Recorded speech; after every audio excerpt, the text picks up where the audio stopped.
sebenarnya dari Jumat sore udah bisa diambil, cuman saya baru mau ngambil sekarang karena emang biar santai aja, ambilnya hari Minggu. Dan kalian bisa lihat sendiri hasilnya. Dari bodi aja ini udah kinclong banget, jauh dari sebelumnya yang kusem. Tangki glitter-glitternya kelihatan tuh, sampai sela-sela kayak gini-gini aja semuanya bersih. Shock breaker juga kan susah itu, padahal nggak dibuka tapi dapat semua. Gila, apalagi kalau kalian nyuci di sini misalkan full detailing dibuka sendiri semuanya, udah 100% bersih. Mesin semua sela-sela di sini ini udah bersih semua. Nih dari catnya kayak gini, ini udah kinclong banget. Nah, kita lihat bagian sini. Kemarin kelihatan banget kotor di sini. Sekarang semuanya sudah bersih, gila. Bersih banget. Bersih banget dari arem semua ke sini. Di sini yang banyak oli-oli. Di sini semua sudah bersih. Dan kalau kalian lihat pun ini di bawah ini, bawah-bawah sini ini semua udah bersih. Parah. Nanti kita wawancara, kalau kalian pengen tahu ini harganya berapa dan lain sebagainya, kita akan wawancara yang ownernya, si Mas Fadil. Jadi kita lihat aja, oke? Gimana ini teh? Motornya teh diapain aja? Oke, jadi motornya ini yang pertama kemarin waktu datang hari Minggu kita bongkar dulu dalamannya. Sebenarnya emang dari awal emang pengen dipoles nih bodinya. Jadi awalnya kita nggak akan niat ke ngebersihin engine cleaning, tapi pas ngelihat motornya datang, wah ini kotor banget. Kalau misalkan memang di body detail aja atau poles body, kayaknya pasti bakalan gak perfect, karena pasti bakalan jomplang banget. Ngelihat kemarin mesinnya kerak juga ya. Kemarin itu berapa tahun tuh nggak dicuci dalamannya? Udah lama sih. Terus motornya sering ada rembes-rembes oli, jadi makin kotor lagi. Nah ya itu juga. Dan emang kemarin juga ngebersihinnya juga nge-cleaningnya 6 hari. Dari begitu Minggu masuk siang, karena siangnya hujan, kita proses langsung. Baru beres tuh Jumat kemarin jam 2-an kayaknya. Di sela itu yang bodi udah kita bongkar, kita poles. Terutama sama tangki juga. Kalau misalkan fasilitas di sini, kalau misalkan pernis cat tangkinya masih bagus, apalagi Kawasaki, kita itu nambahin fasilitas di sanding atau di amplas ulang. Sebenarnya nggak di amplas pun nggak jadi masalah, tapi kalau misalkan kita amplas lagi, itu tuh warna yang benar-benar kusam, baret-baret yang yang bisa disebut swirl atau deep wire atau gitulah gitu ya, macam-macam kayak gitu, itu tuh hilang. Nah gimana nih komentarnya, bener nggak nih tangkinya hilang nih baret-baretnya? Bener, hilang. Kalau baret-baret kecil semua hilang, cuman kalau yang udah hampir udah kena catnya, iya udah kepotek gitu, yang ya. udah Nah, catnya kepotek itu nggak akan bisa. Ya karena yang dikoreksi itu sebenarnya ya pernisnya itu sendiri. Sekiranya kalau misalkan kita masih batas normal, sebenarnya masih bisa keangkat, karena kemarin kita ngamplas itu mulai dari grid 2.500 sampai ke 3.000, cuman lebih difokusin. Sebenarnya nggak banyak juga sih yang 2.500-nya, karena sebenarnya saya juga lagi ngiseng, lagi nyobain yang diajarin sama guru saya, katanya namanya paint blending method. Jadi metodenya itu diamplasnya cuma pakai 3.000 untuk menaikkan lagi, ngeblending lagi si warnanya itu, si warna putihnya seakan-akan itu naik ke atas pernis gitu. Walaupun kalau misalkan secara langsung menurut saya nih ya, saya juga masih nggak bisa ngebedain apakah teknik itu benar atau enggak gitu ya. Tapi yang saya lihat ya emang beda sih antara kalau misalkan yang tangki yang atau cat gitu ya, atau panel yang dipoles aja sama panel yang diamplas terus dipoles, itu emang menurut saya hasilnya beda. Nah kemarin untuk proses engine cleaningnya juga beberapa part dibongkar. Ini terus fairing kiri kanan dibongkar. Terus ini tutup tangki ini nih, karena kemarin di sini juga banyak kerak ya, cuman emang nggak difoto before afternya sama saya, biar Mas Arisnya aja nih yang berkomentar. Padahal harusnya ada nih before afternya nih. Ya tapi kalau menurut Mas Aris sendiri gimana nih?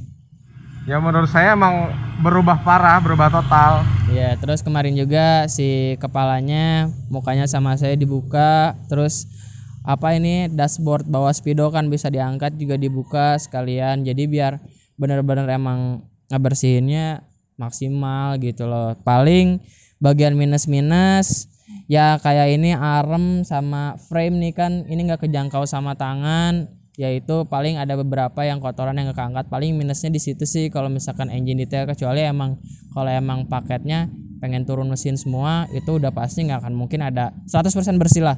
Kalau misalkan paket engine detail kayak gini sebenarnya masih bakal ada minus karena memang beberapa bagian ada yang nggak kejangkau ya. Saya rasa mungkin kalau misalkan emang disebut perfect 90% sih perfectnya. Kalau emang pengen perfect banget 100% ya ini total harus dibongkar, mesin harus turun gitu loh. Tapi kalau buat maintenance gitu ini udah lebih dari cukup banget gitu. Apalagi kemarin ngelihat ya Mas Aris bisa komentar sendiri lah ini hasilnya kayak gimana Mas Aris yang make gitu ya, dari sekarang dari yang sebelumnya sampai sekarang hasilnya pasti beda nggak sih gitu ya. Dan kalau untuk body kita multi stage paint correction, dari proses kita dekontaminasi, kita ngilangin dulu kontaminasi karena kemarin itemnya berkabut ya. Nah apalagi tangki juga berkabut, itu banyak kontaminasi kotoran yang nempel ya. Itu wajar sih sebenarnya diakibatkan gara-gara mungkin sabunnya juga ngebuat si pernis jadi pucet. Kalau pucet kayak gitu namanya ada oksidasi. Oksidasi itu teh memang wajar. Kalau kendaraan cat itu bakalan oksidasi, itu wajar. Nah makanya kita koreksi lagi. Terus banyak kontaminasi, ada jamur, ada apalah segala rupa yang ada di atas pernis itu yang ya gara-gara lingkungan sih, emang wajar itu mah, nggak bisa kita hindarin gitu. Makanya ada yang proteksinya kayak ada wax, ada coating kayak gitu, memang tujuannya memang untuk memproteksi si kendaraannya agar terhindar dari oksidasi tersebut. Sebenarnya nggak bisa terhindar, tapi kita mengurangi durasi itu tuh biar nggak cepat oksidasi gitu loh. Tangki kita dari sanding, terus dekontaminasi, baru cutting, baru finish dipolis. Nah body cuma dekontaminasi, cutting sama polis aja. Soalnya kalau misalkan ngelihat warna hitam saya takutnya catnya tipis, takutnya jadi botak. Tapi makanya saya ngamplasnya cuma tangkinya aja gitu loh. Total bayarnya berapa? Total bayar nih kalau misalkan untuk engine cleaning gitu ya, ini masuknya kategorinya large. Large itu besar, sekitar 450.000 untuk motor kayak gini. 450.000 itu untuk engine cleaning aja. Untuk engine cleaning aja. Kalau misalkan moge gede ya kita bisa apa ya? Karena nggak ada tarif yang price yang saya patenin, saya ngelihat dulu kondisinya gitu. Jadi fleksibel ya, tergantung kondisi juga. Ya, gitu. Tapi kita mulai kalau untuk large kita mulai dari 450.000. Nah kalau untuk body large sama 450.000 juga. Tapi itu kita udah ada fasilitas ngamplas, free amplas untuk tangki. Jadi apa namanya, kalau untuk ngamplas kayak gini itu udah nggak ada biaya, kecuali pengen ngamplas full body kayak gini itu ada additional lagi dari saya gitu. Makanya itu yang ngebedain saya sama tempat poles lain yang mungkin harganya sama, tapi kalau saya ada apa ya, penambahan lagi dari saya yang menurut saya emang beda dari yang lain. Jadi kalau total nih ya, motor ini kita sebut mulai dari 900.000 buat paket full ya. Cuman kalau misalkan pengen nyicil gitu, pengen mesin aja atau body aja ya tinggal dibagi dua, 4,5 gitu kalau untuk large. Nah itu belum sama coating. Kalau misalkan udah kayak gini koreksi udah perfect kayak gini, emang pengen di coating, untuk size large itu nambah 725.000. Tapi saya kasih fasilitas garansi 6 bulan, free maintenance 1 tahun. Selama 1 bulan misalkan Mas Aris coating nih, Mas Aris dapat free maintenance sebulan sekali. Jadi setelah regular wash itu saya nambahin lagi semacam sealant-nya itu khusus buat si coatingnya. Jadi emang satu brand untuk coating yang untuk nge-repair si coatingnya.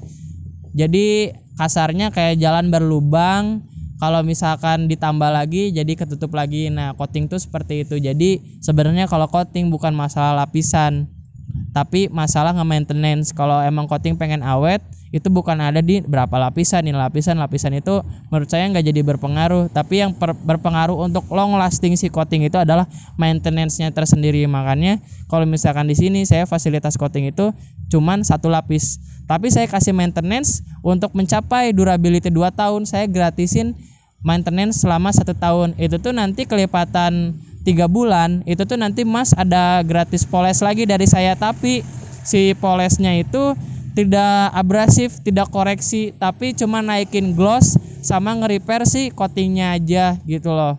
Cukup jelas kan nih? Jelas banget. Nah, dan mungkin kalau yang nggak tahu kan, wah kok harganya segitu misalkan, karena part-partnya juga bukan yang asal-asalan kan ya, kemarin. Kalau kalian lihat vlog yang kemarin itu udah semuanya part-part yang ada di sini udah diliatin itu merek-mereknya apa, dan nggak ada merek murahan gitu. Ya, jadi kalau kita bicara komposisi, saya itu menggunakan komposisi yang memang base-nya memang bukan dari produk lokal ya. Kita ngambilnya dari impor, dan memang sih banyak berbagai macam produk. Cuman kalau saya ya terus terang aja, saya ngambilnya yang high end karena saya mengambilnya karena ini pekerjaan saya, hobi saya nggak bisa ngerjain pakai komposisi yang nggak efisien dan malah ngebuat kerjaan saya jadi lama, karena saya udah nyobain beberapa merek. Karena memang sebenarnya kalau untuk mengkilat sebenarnya hasilnya memang mengkilat aja, cuman pada saat kita proses dari koreksi menuju mengkilat itu tuh kita bisa lebih mengefisiensi waktu.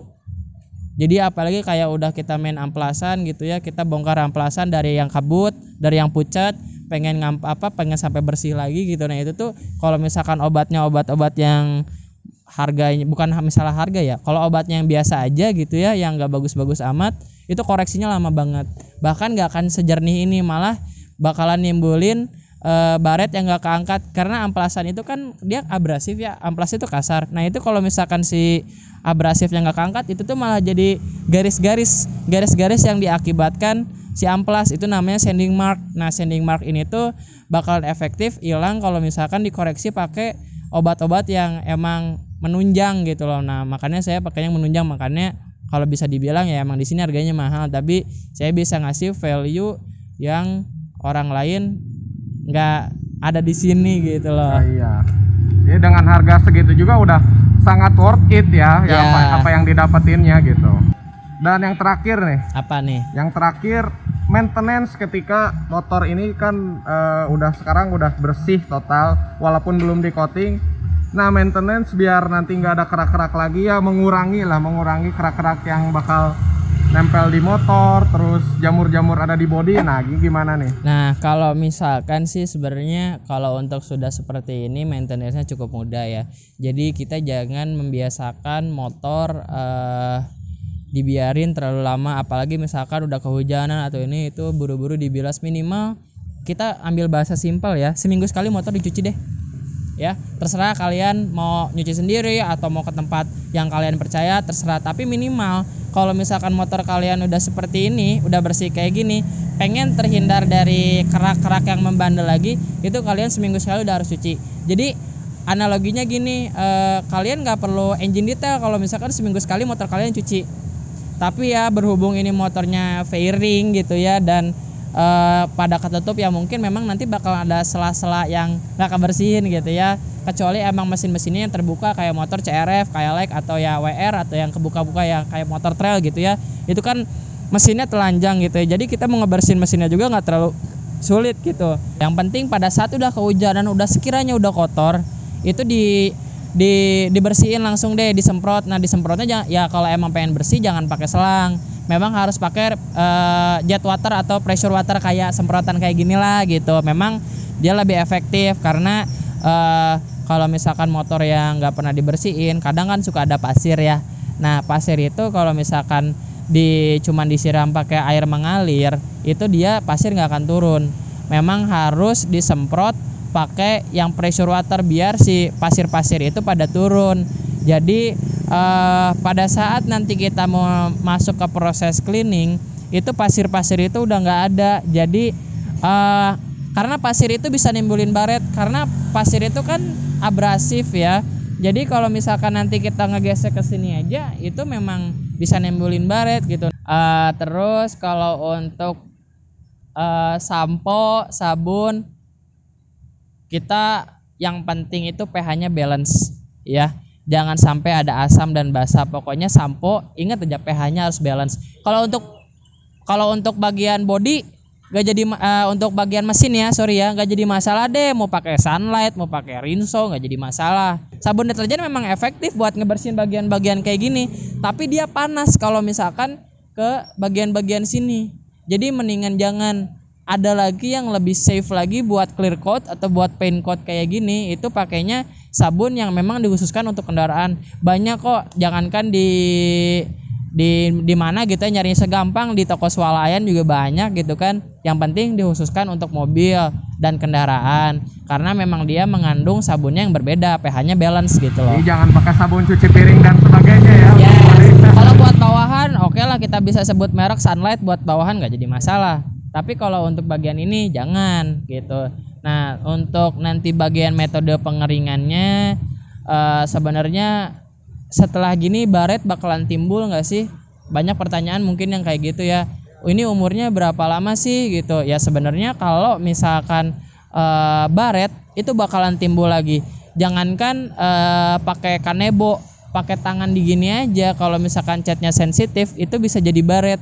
Nah makanya kita kalau misalkan motor yang udah treatment kayak gini, itu kita nggak akan keringin pakai kanebo.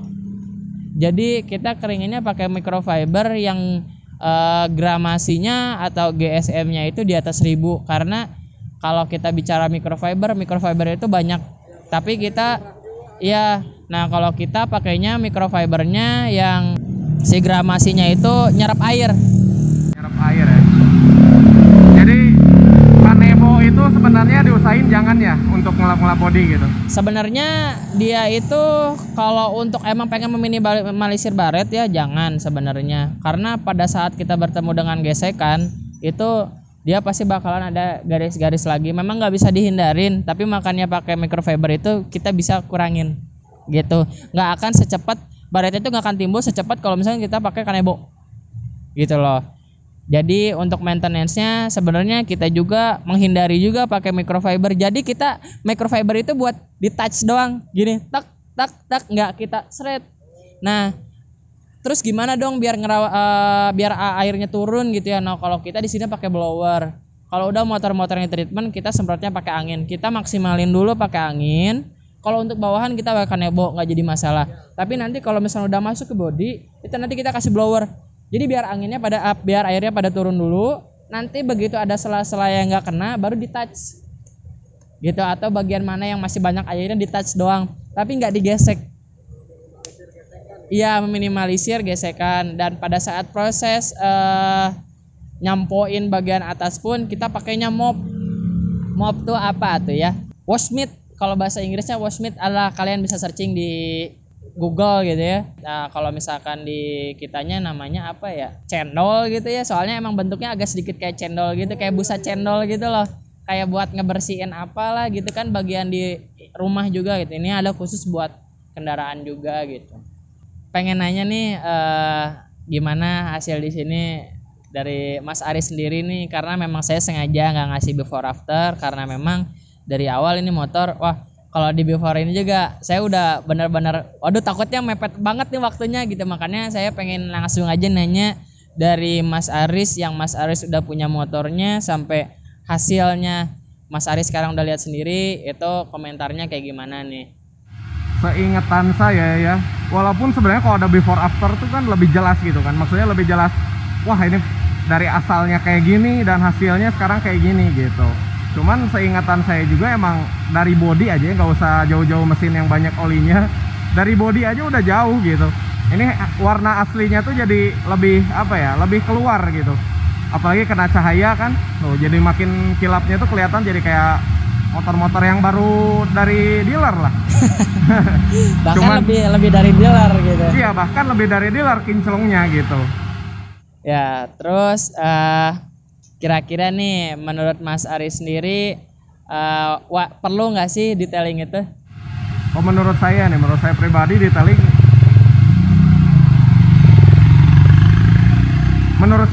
detailing, pasti wajib. Karena maksudnya apalagi buat motor-motor ya, mungkin motor-motor yang baru mah mungkin orang masih ditunda dulu, oke lah. Yang penting perawatan cuci motor dan lain-lainnya ini ya terawat gitu ya, rajin. Cuman kalau motor apalagi kayak kayak motor saya ini tahun 2014 gitu, dalamnya sebegitu kotornya, itu udah wajib banget detailing, karena bukan cuman ngebersihin doang, tapi feel naik motor itu bakal kerasa kayak perputaran rantai, perputaran roda itu lebih enak pasti. Oke. Jadi bawain juga jadi enak gitu Iya, ya. Oke. mungkin udah ya. Oke. Iya, terima kasih. Ini ownernya Hegar Motor, ini namanya Mas Fadil. Ya, halo. Iya, kalian kalau mau kesini mampir-mampir lah, Hegar Motor. Oke, thank you Mas Fadil. Ya, sama-sama. Makasih juga nih Mas Aris nih udah percayain motornya Mas Aris ke kita juga. Karena kan ya nggak semua orang bisa percaya ya. Oke, udah pastilah ini Mas ini terus. Sip, thank you. Ya.